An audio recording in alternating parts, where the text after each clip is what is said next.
Merci beaucoup. Ainsi s'achève cette émission. Merci infiniment à tous nos invités d'y avoir participé, à vous, public, très nombreux, je crois, je ne sais pas combien de centaines de personnes qui l'ont suivi. Je donne tout de suite la parole à Abderrahim, que je salue et que je remercie. Oui, bonsoir Richard, merci beaucoup. Je crois qu'on a le temps encore pour faire trois ou quatre questions. Il y a des gens qui ont envoyé des messages par le question and answer by the Zoom. Alors, la première question, c'est de la part de professeur Awatif. Et il demande la Commission économique des Nations Unies pour l'Afrique incite les pays du continent à tirer parti de cette pandémie en accélérant la mise en œuvre de la Convention de libre-échange continentale qui va permettre de booster les exportations africaines. D'après vous, quel serait l'apport de la coopération euro-africaine pour surpasser la crise économique, en particulier concernant les secteurs les plus touchés de l'occurrence de commerce et le tourisme? Alors, j'ouvre la parole pour qui vous répondre. Oui, je veux bien m'y coller.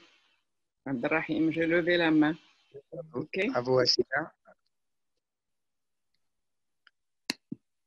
Oui, alors très brièvement, ce que je voulais dire, c'est qu'on a quand même oublié de mentionner des pays fondamentaux qui sont les pays exportateurs de pétrole et qui sont en très très grande souffrance, je le dis très brièvement.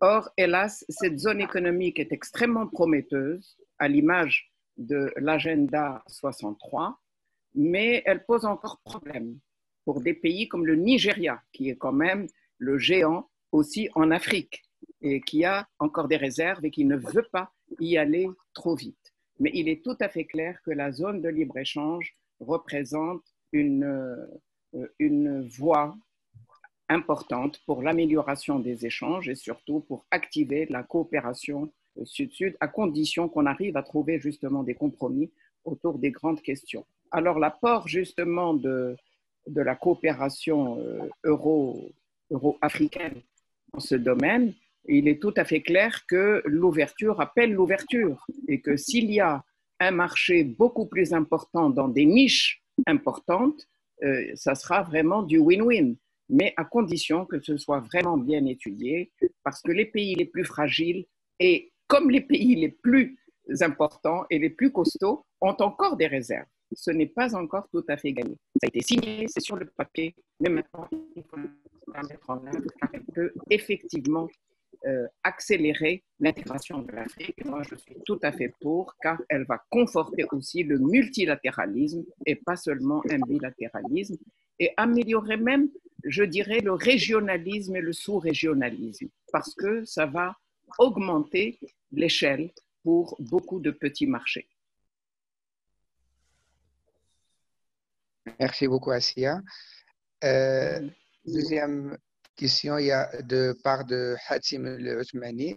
Il demande sur quel est l'impact de COVID-19 sur l'agenda 2030 pour l'Union européenne et l'agenda 2063 pour l'Afrique. Il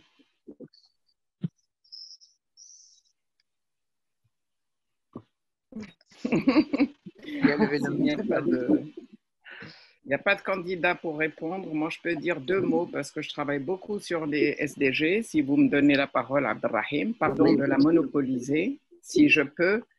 Écoutez, bonjour d'abord Hatim, merci d'être là. C'est un jeune Marocain qui s'occupe d'Erasmus, qui est très, très, très actif. Il est tout à fait clair qu'on s'attendait à ce que ce Covid-19 offre une occasion en or pour une relance verte et par conséquent pour la durabilité et la résilience. Car n'oublions pas que l'origine même du virus est le non-respect du cycle de la biodiversité et le fait d'avoir pris des animaux sauvages. En tout cas, c'est le grand doute que l'on a sur cette question. Hélas, cette relance verte, elle semble la planche de salut de beaucoup, mais elle est combattue pour beaucoup d'autres et hélas parfois par les plus puissants. Par conséquent, il nous reste vraiment à mobiliser les jeunes. C'est fondamental pour la durabilité, pour la problématique des SDGs, car malheureusement en Afrique, les études ont montré, d'ailleurs faites par Moubarak Lo, un ami sénégalais, que nous serons très loin du compte en 2030 et qu'on n'aura pas du tout atteint les SDG. Et hélas, maintenant, on va assister aussi à un redéploiement des enveloppes financières qui vont peut-être aller à des secteurs qui sont sinistrés et des secteurs qui paraissent plus prioritaires. Et surtout, hélas, il y a encore cette conception, cette vision, je dirais, extrêmement négative de l'environnement qui la conçoit comme punitive et comme contre-productive pour le business. Or, il faut impérativement impliquer le business car la relance par l'économie verte et l'économie bleue des mers va ouvrir la voie à des millions de nouveaux jobs pour lesquels il faudra justement former les jeunes. Moi, personnellement, je suis convaincue que c'est l'avenir justement de notre planète car c'est nous qui avons besoin de la planète n'a pas besoin de nous pour survivre. Je voudrais juste ajouter que l'Europe, justement, dans cette perspective, a maintenu son engagement par rapport au Green Deal, qui permettrait justement de créer, d'avoir une croissance verte, qui permettrait d'avoir une employabilité plus accrue. Et à titre d'exemple, effectivement, je pense que l'Afrique dépense déjà à ça. Hein. C'est ce que j'ai pu comprendre par rapport à l'Union africaine, c'est de pouvoir accentuer sur une croissance verte africaine. Oui, merci Stéa. Il nous reste 2 questions. Professeur Mohsin Bakhat, voulez faire un peu pour entrer directement. Professeur Mohsin. Oui, bonjour, ou plutôt bonsoir pour cette année. Mais merci beaucoup pour l'invitation. J'ai une question directe que je vais poser concernant les accords de libre-échange. Il est bien évident que le continent africain a beaucoup souffert de cet impact. Il a également provoqué une grande perturbation mondiale de la chaîne d'approvisionnement, du commerce inter- et intra-régional. Malheureusement, nous avons vu des impacts dramatiques sur le continent à différents niveaux et cela m'amène à ma question. Pensez-vous que la crise actuelle est une opportunité pour renforcer la nécessité d'avoir un accord de libre-échange à l'échelle continentale? Il existe. Cet accord existe déjà, il faut le mettre en œuvre, c'est ça la difficulté. De le renforcer, de le mettre en œuvre. L'accord a été signé. Oui, ce qui est difficile, c'est de le mettre en œuvre, mais l'accord existe, il a été signé, il a été paraphé par tout le monde, mais malheureusement, il est très, très difficile à mettre en œuvre et les gens traînent les pieds. C'est le problème qui se pose, c'est la mise en œuvre.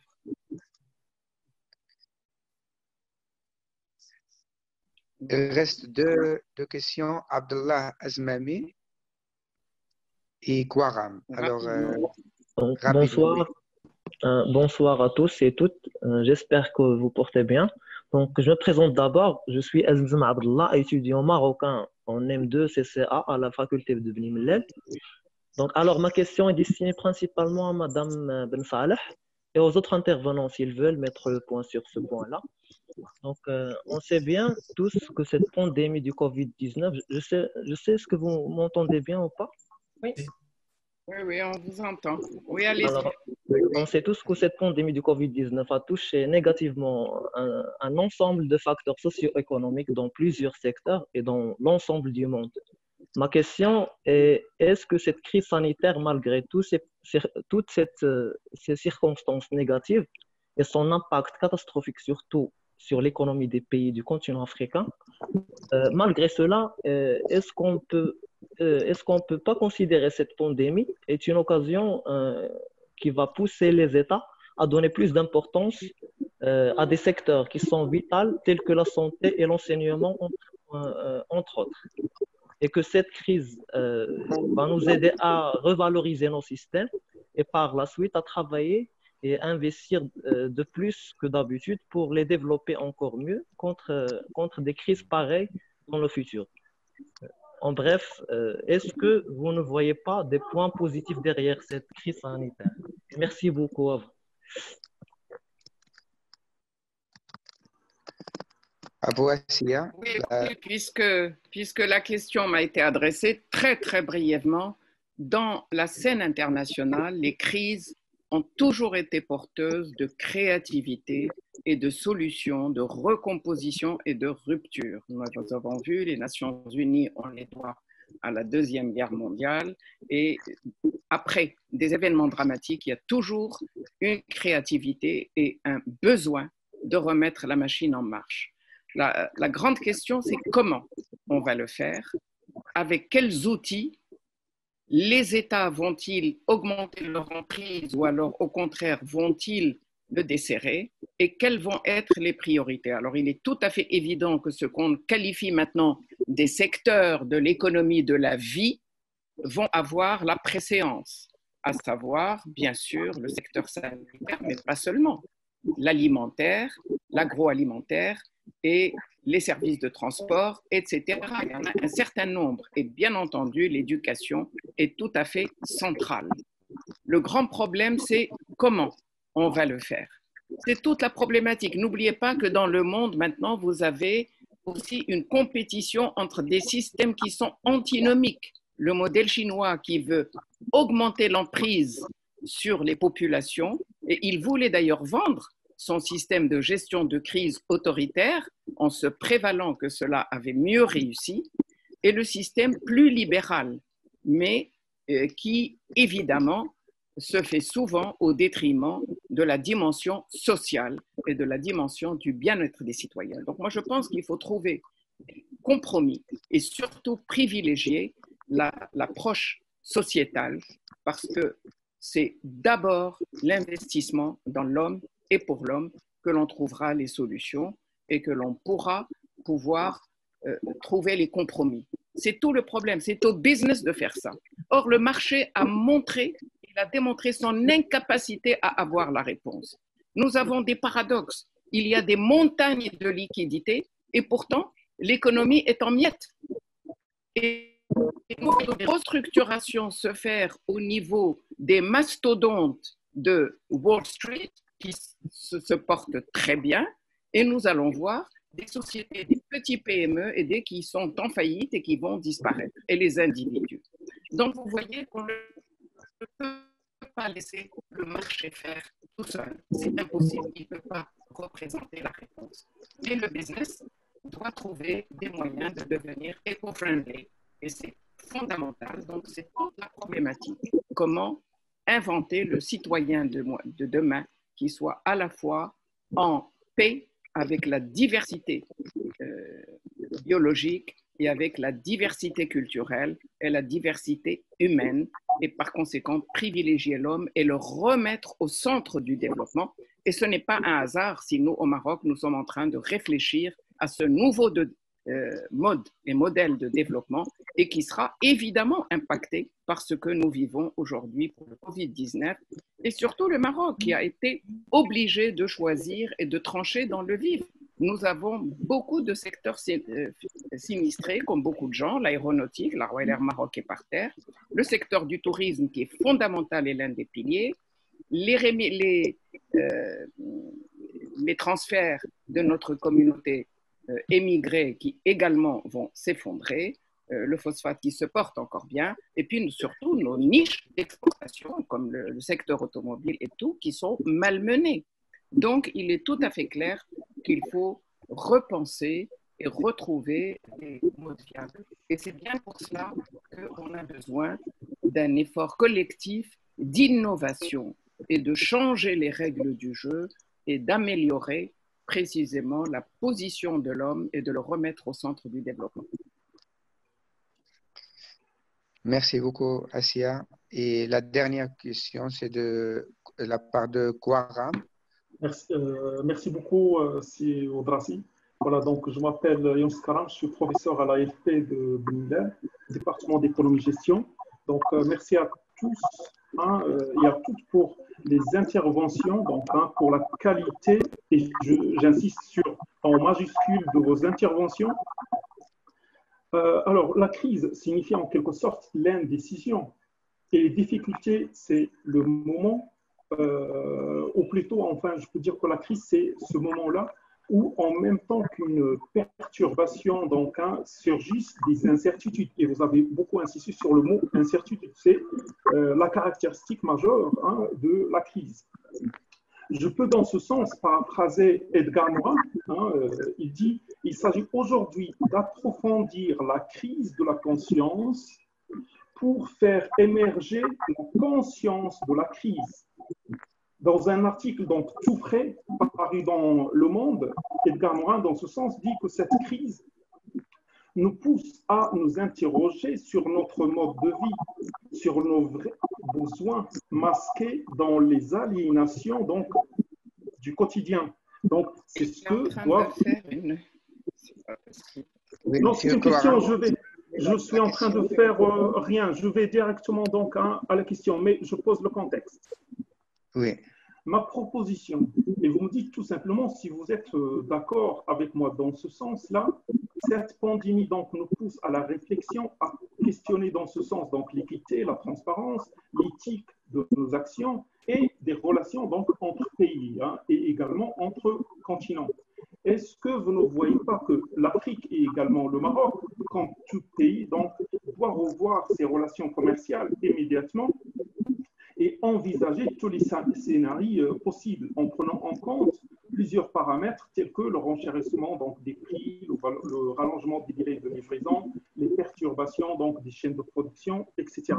Parce que dans un rapport donc, de l'OCDE, ils nous disent que les évolutions donc, à venir s'orientent dans 4 directions principales. Premièrement, disposer des stocks de composants et de fournitures donc, critiques, redistribuer géographiquement les installations industrielles, identifier les références et donc les pays fournisseurs. Et en dernier élément, je peux rajouter prendre en compte une vision très large de la sécurité.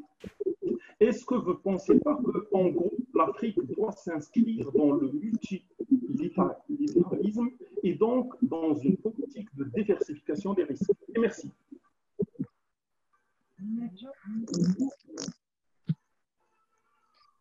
Et la question est dirigée à au libre choix, comme dans un restaurant chinois.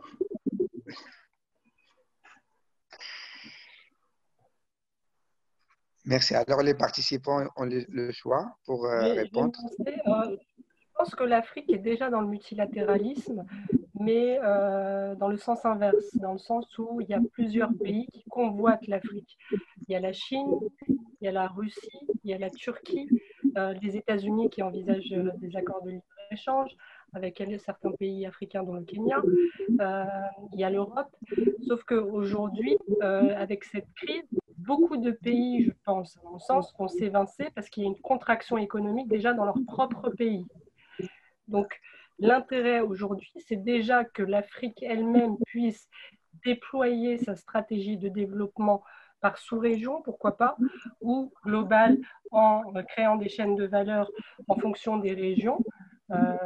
Et ensuite, choisir elle-même aussi des partenaires et non plus uniquement des investisseurs, mais des partenaires qui permettraient d'accompagner cette vision d'une Afrique post-Covid-19 et d'une Afrique pérenne. Merci beaucoup, Céline. Alors, je crois qu'on n'a plus de questions. Il y a une question qui n'est pas arrivée, c'est de M. Doyen de l'Université de Bni Mellal, Cheikh Ma'al Aïnain. Je suis désolé, mais je n'ai pas reçu la question, même au chat. Alors, merci à tous pour... Est-ce que je peux intervenir, c'est Abdrahim, pour une dernière question, si c'est possible? Oui, c'est qui? Sabri Mohamed, directeur adjoint de l'ONCG Bni Mellal. D'accord. Rapidement, s'il vous plaît, parce qu'on est hors de... Alors, la question, elle est toute simple.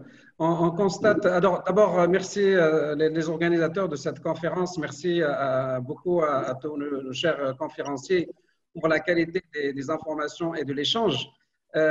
Directement dans la question, on constate ces derniers jours quelques, soi-disant, entre guillemets, une petite guerre froide entre la Chine et les États-Unis.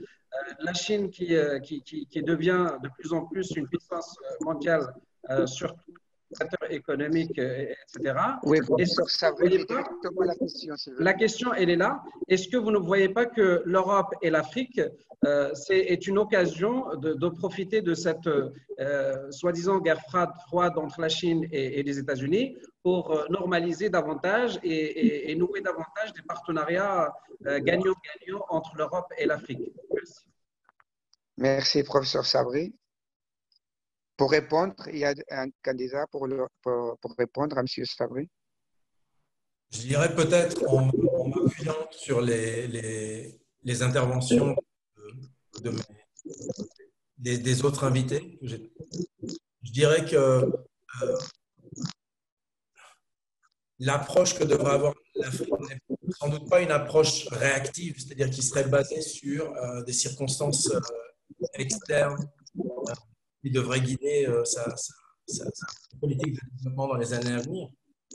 Et donc, de ce point de vue-là, ce sont, comme ça a été mentionné, je crois, les secteurs d'urgence, avant tout, qui devront être pris en compte et non pas des facteurs externes, disons, au continent, comme ceux qui ont été mentionnés, à mon sens. Merci. Et Madame Asiam Salah a levé la main. Oui, Asia. Asia, le micro, s'il vous plaît. Le micro. Le micro. Oui. Est-ce que vous m'entendez? Oui. Oui, maintenant, oui. Oui. Oui. Oui, pardon. Ben, écoutez, moi, très, très brièvement, je souhaitais réagir sur cela, même si j'ai déjà répondu dans mon exposé introductif. Et il est tout à fait clair, et ça, je pense que l'intervenant précédent l'a souligné, il est impératif que l'Afrique ait des relations apaisées avec l'Europe en dehors de tout contexte de confrontation des autres puissances. Et il me semble que là, il y a une opportunité importante pour changer de paradigme, car il est tout à fait clair que l'Europe et l'Afrique ont énormément de choses à faire ensemble. Ces deux continents qui sont très attachés au multilatéralisme, c'est la question que nous devrions conforter ensemble, et c'est aussi l'opportunité de repartir sur de nouvelles bases. Moi, je crois que c'est fondamental et d'essayer enfin d'enterrer le passé, même sur le plan culturel, c'est extrêmement difficile. Je pense que nous en avons le potentiel, que nous en avons la volonté. En tout cas, il y a des propositions de co-développement, de colocation, de colocalisation, où on peut avoir justement des chaînes de valeur gagnantes-gagnantes, surtout dans cette reconfiguration dont je parlais. Et voilà. Et pardon, moi je vous remercie tous, mais je suis obligée de me retirer car j'ai un autre rendez-vous. Merci encore Abdelrahim et merci à vous tous. Merci à vous. Merci à tous pour cette grande soirée de débat. On a eu plus de 300 participants durant cette soirée. La Fondation Euro-Africa félicite à tous les participants et on vous invite de nous suivre parce qu'on a de grandes choses pour le futur. Pour ceux qu'on n'a pas pu assister, vous aurez l'enregistrement de ce débat par email durant cette semaine. La Fondation Euro-Africa existe pour ces soirées comme aujourd'hui. Alors, merci beaucoup, Son Excellence, Madame Assia Ben Salah Alaoui, Monsieur Tierno Sakou, Madame Siam, Asweri, Jean David et Richard. Merci beaucoup pour accepter l'invitation. Merci à tous et à la prochaine. Merci.